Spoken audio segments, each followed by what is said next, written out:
Hi friends, welcome back to another video, and if you're new here then welcome.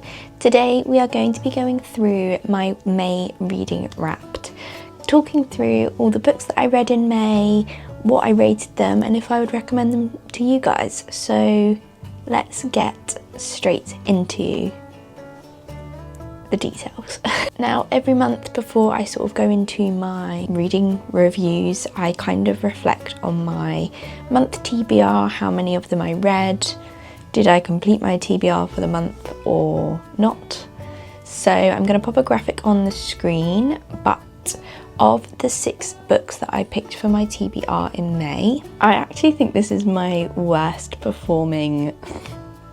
I sound like I'm in an end of year review. This is the worst that I have done for my monthly TBR. I only read 2 books off of the 6 books that I picked for my monthly TBR. I read 6 books in total, but only 2 were off of the TBR for the month.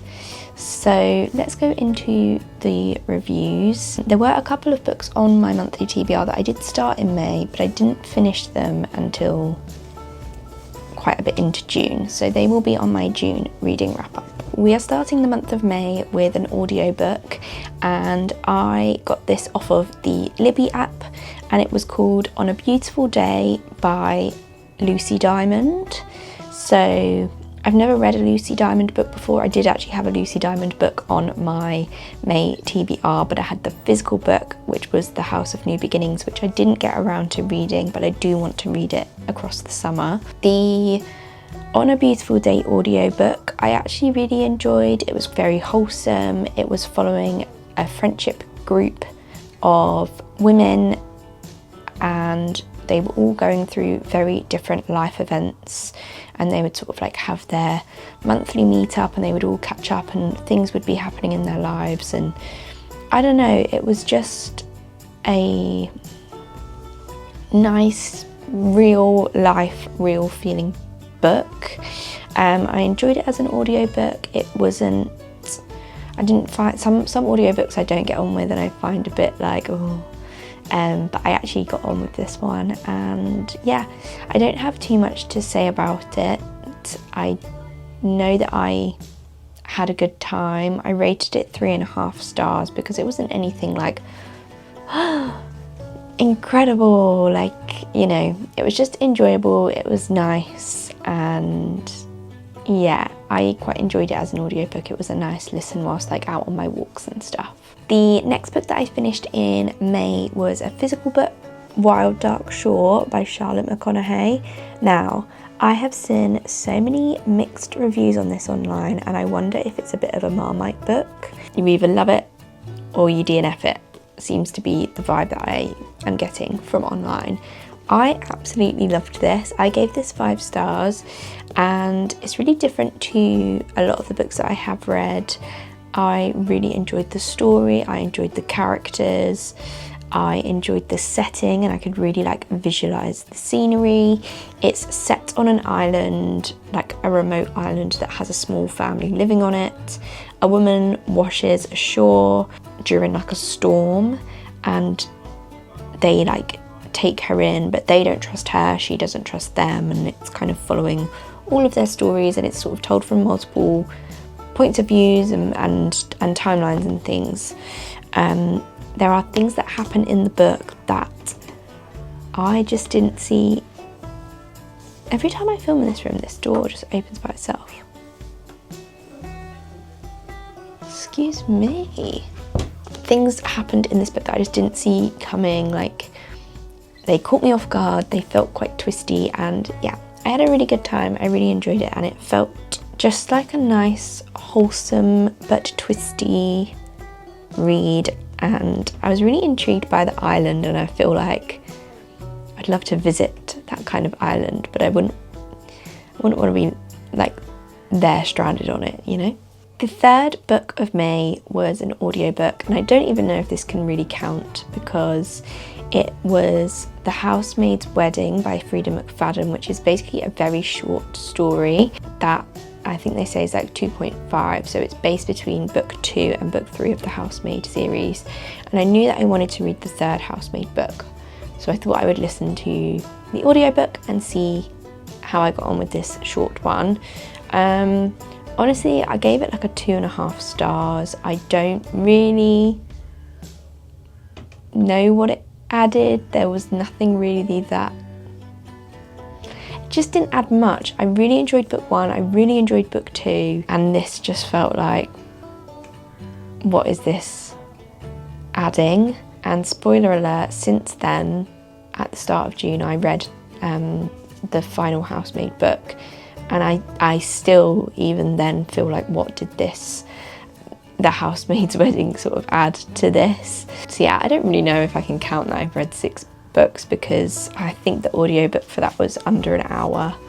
And yeah, if you're reading the series and you want to listen to it just so that you've got the full experience, like, sure, go for it. But if you're kind of umming and ahhing about it and it doesn't bother you too much, I don't think you're missing much. I definitely wouldn't pay for it. Like, if you can listen to it or read it through Libby, or if you have Kindle Unlimited, I'm pretty sure it's on Kindle Unlimited on there. So like, if you have access to watch or listen to it for free, then I would probably recommend going down that kind of route. The next book I read, I do have the physical copy of, but I have lent it to my friend. It is The Great Alone by Kristen Hanna. Now, this is the first Kristen Hanna book that I have read. I've heard so many amazing things. I feel like it's my first historical fiction that I've read. Correct me if I'm wrong, but I'm pretty sure it's the first historical fiction I've read, and I loved it. This is following a family that the dad returns from the Vietnam War, and as a family they tend to move around a lot, and then they move to Alaska as a family, and it's kind of following the point of view of the daughter and her experience of moving and the dynamics of the family and the kind of how being in the war affected her father, the relationships that she builds with the people around her in Alaska. You kind of felt like, well, I felt really connected to the characters, really invested in the characters. I felt really passionately about things that were happening within the book, and I was like desperate to keep reading because I wanted to know how their stories sort of concluded, and I had a really good time with it. I did rate it 4 stars just because I think it's like just under 500 pages, and there was probably a time between the sort of 60 to 80% mark where I was a little bit like, this is getting a little bit repetitive, but then it like picks up and it changes again. So I've gone for 4 stars, and I would say the repetitiveness, I do think I take with a pinch of salt, because I think realistically, I don't want to give any spoilers, but the things that are happening in the book, like the repetitiveness of it, it's realistic. That is what it would be like in real life, and you know, so yeah, I'm not gonna like fault it for that, but I think that's kind of what that bit where I just felt a little bit sluggish, about 3/4 of the way through, I kind of lost it that 1 star, I think. But overall, I really loved it. I'm very excited to read another Kristen Hanna book. I actually, on my Kindle, downloaded The Woman, which I know is a lot of people's favourite Kristen Hanna book. So very excited to give another book of hers a go at some point. The 5th book of May that I read was The Wedding People by Alison Espach. Now, this is a book that I'd heard so much about, and mostly positive reviews, so I was going into this with very high expectations, and it did not disappoint. I started this the day before I flew to go on holiday, and then I finished it on the plane, and I loved it. Basically, the premise of this book is you're following the main character, who is called Phoebe, and she is going through a divorce, and she goes to Rhode Island to a hotel, and her plan is to unalive herself, but what she doesn't realise is this hotel is fully booked out for a wedding, and she somehow managed to get a room there. She isn't meant to, but she ends up making like an unlikely friendship with the bride of the wedding, and it's just like, I don't know how to explain the feeling of this book, because someone on the back has said like utterly charming, and I 100% agree with that. I think that's a really good way to describe it. There were moments that made me feel a bit like, ooh, that's so uncomfortable, but then at the same time, like if I was in either of these people's shoes, I would also be like, ooh, that's uncomfortable. I think this is a really nice, different kind of summer read. If you're going on holiday this year and you haven't read this book, I would definitely recommend it. I quite enjoyed it as like a holiday read, although it was mainly on the plane to holiday, but I think it's set a nice sort of tone. It felt quite hope-filled, and I'm trying to kind of review it without giving away spoilers and things, but a very hope-filled book and lots of positive twists and things that, you know, when you hear the premise of the book and what she's planning on doing when she goes to this hotel, I was kind of going into it thinking, oh, this is probably going to feel quite heavy, but I didn't find it felt heavy. I found it quite hopeful and, you know, enjoyable and quite funny. I guess it's got slightly dark humour. If you're not a fan of dark humour, you might not get on with it, but I quite enjoyed it. I gave this one 4.5 stars. I think I would stick with that just because there was a slight part in the book where I was just like, where are we getting to with this? It felt like it was dragging a tiny bit out, a little bit, but overall, absolutely loved it. The last book that I read in May was Picking Daisies on Sundays, and I got this on my Kindle, on Kindle Unlimited, and when I finished the Wedding People on the plane out to holiday, I just looked at what I downloaded on my Kindle and I saw that one and I was like, oh, that looks nice. Let's see how I get on with it. And I loved it. I really, really loved it. Very wholesome, felt quite nostalgic. I really loved the characters. I loved the relationships.